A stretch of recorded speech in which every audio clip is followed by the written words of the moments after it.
Let's get into some of the companies that you saw. You obviously saw a lot. You said around like 50 over the week. You actually told me you were doing like 14 meetings a day, which is insane. Yeah. Were there any companies that like really stood out while you were there? Yeah, I actually took, I think it was 138 pages of notes. Oh my God. Lots of notes.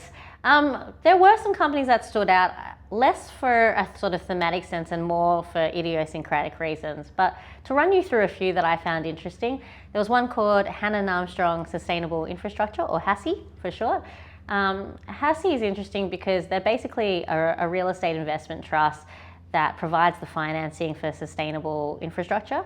And, you know, they finance things like renewable energy projects and the like. They're obviously on the nose, as I said before, like politically, but I think it's a really stable business. They're pursuing a capital-light partnership with KKR.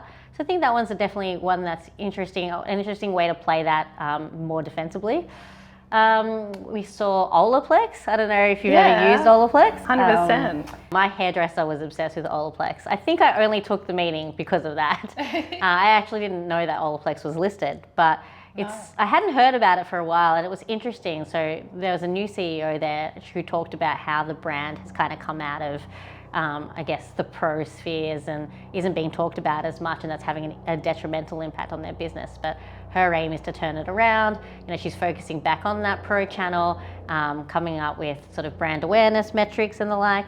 So I think she could have a really positive impact there, and it's trading below where it has historically, so some optionality in that one. I feel like if anyone knows how to upsell, it's definitely hairdressers. I always walk away being like, oh my God, why did I buy that shampoo and conditioner? I didn't need it. I know, yeah, same. I'm exactly the same. Some other ones, HIMS also I thought was interesting. HIMS is like a telehealth business. It sells like pills and things like Ozempic online. But they've their share price did well, but they have come back recently because they've been under margin pressure. They're reinvesting a lot in their business, and I think people are underestimating where that return on investment will come through. They've also had an overhang from potentially being sued by the likes of Novo Nordisk because they're compounding GLP-1s. They actually used to have a partnership with Novo, which was rescinded, and so that was a bit of a talk at the conference too, but I thought it was interesting.